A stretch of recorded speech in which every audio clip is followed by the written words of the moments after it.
What's going on? Welcome to a gorgeous day here at the shop.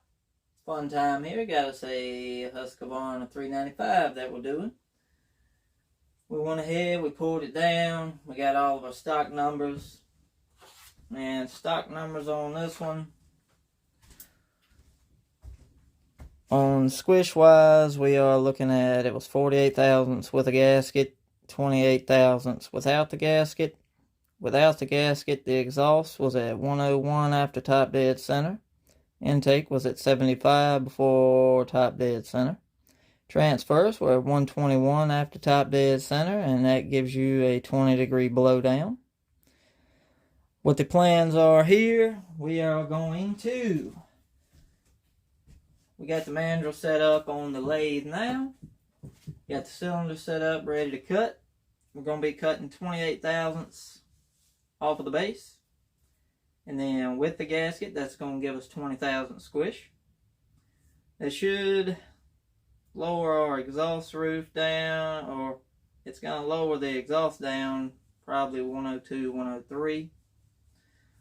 We're actually going to go back in, take the exhaust up to 99, 98, 99. Haven't decided quite where I want to go with that yet. The last 395 that we did, we went with a 99 roof and it cut good, but I think it could have used a little bit more RPMs. So I think we're going to go with maybe 98 on this one. Intake, we're probably going to drop down to 76, 77. We're going to go ahead and take that down to about 80, 81 degrees.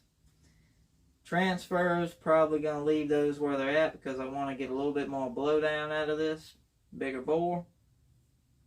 Moving the exhaust, that's probably going to open the blowdown up to roughly 23 to 25 degrees. We'll have to see when we get done. I think that's going to be about the sweet spot on this 395. Compression ought to get boosted up pretty good as well. We're going to go ahead and get to cutting on this cylinder.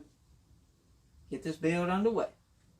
Going to go ahead and unlock his slide. We're going to go ahead, we got to take 28 thousandths off. Go ahead and make two 14 thousandths passes. Go ahead and dial this in 13. If y'all like the machining part of these videos, let me know, because I don't know if y'all want to sit and watch the whole thing or if you just want to catch your highlights and skip through it. Y'all just let me know what you like and we'll try to get all we can get. Alright, here we go.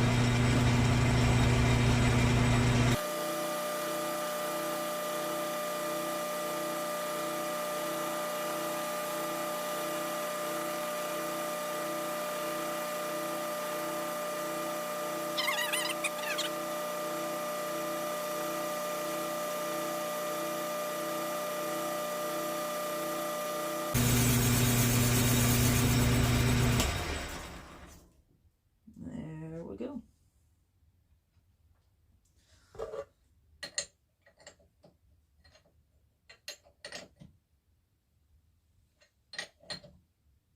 Now I'll break it loose and roll it back a little bit so we can bring it back, not scratch your base. Want to bring it back far enough and put this back on 14 thousandths.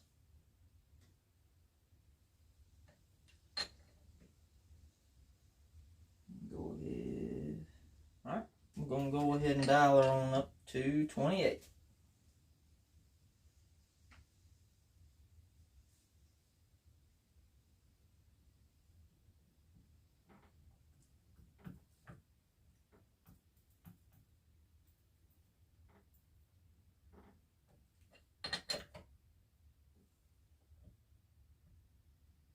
Alright.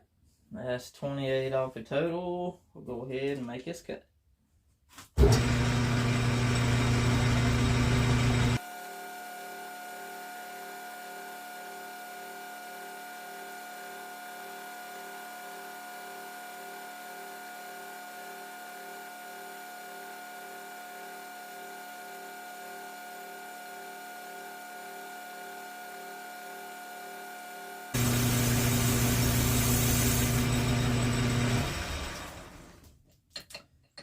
there she is. Yeah, the smoother you can keep the feed on the dial, the smoother your cut looks. You won't have any lines on it. You can't always not have any lines. This ain't a perfect world. These ain't perfect machines. There's give and take everywhere across the board. So the least amount of stuff you can use, the better off you are. Just keep that in mind whenever you're doing something. The shorter you can keep your cutter in your holder, the more rigid your setup is.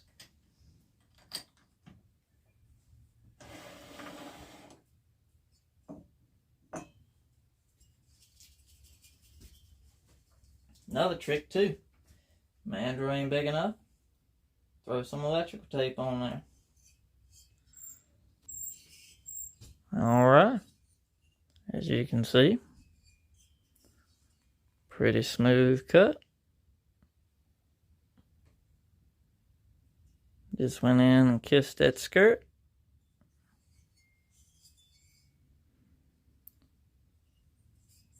Now we'll throw it back on the saw, check the squish, see if it's anything else we need to do to adjust that, and then we'll get our new set of timing numbers and take it from there. Alright, so went ahead, cut the base. We cut 28 thousandths off. Put the cylinder on, and the bottom of the skirt was hitting in the case. So we had to put the cylinder back on the lathe, and I just went ahead and took 28 thousandths off the bottom of the skirt. Go ahead and pull it off and show you all that.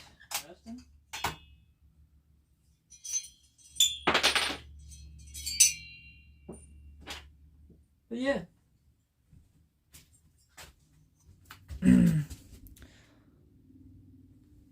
So where we cut the base down, the bottom of this skirt was hitting. So we just chucked it back in the lathe and took 28 thousandths off of this. And got her where she won't hit. Go ahead and start this grinding process, and we'll come back when we hit our numbers. Well guys, we got this cylinder done, and I don't know how well it's going to come out on camera, light-wise and all that good stuff, but intake is at a 80 grit finish.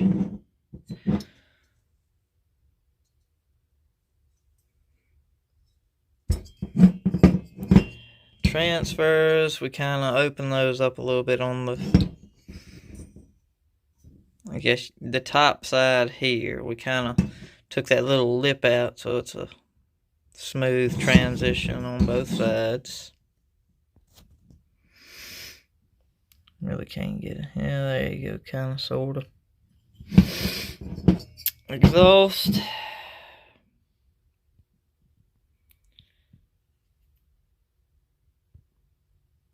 It's at a 320 grit, and then I use my polishing wheels on it. The tool that I used got a little carried away on the inside right there. Come on now.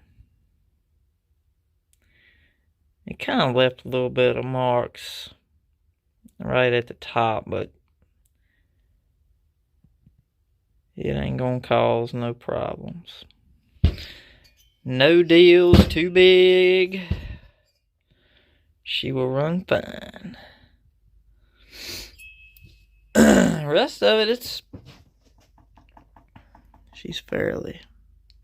Nothing looks as good on camera as it does in person. But every little flaw looks 10 times worse on camera than it does in person.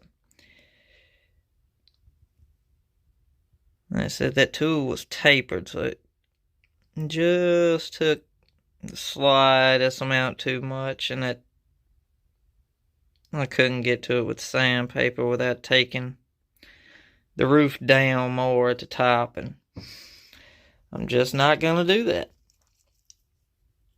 It ain't worth it. But yeah, so we got the base cut. Everything's ready to go, and we're about to start putting this thing back together.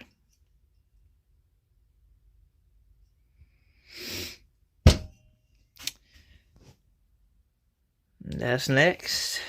We got 50mm cylinder for that.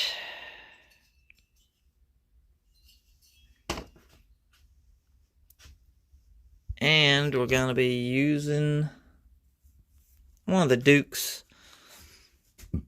mildly coated pistons. But this thing runs good now. Done a carb swap on it. Runs pretty dang good now. We're building that for Eric. So, we're going to go ahead and start this 395 assembly process. We'll come back and get with you guys once we got it together.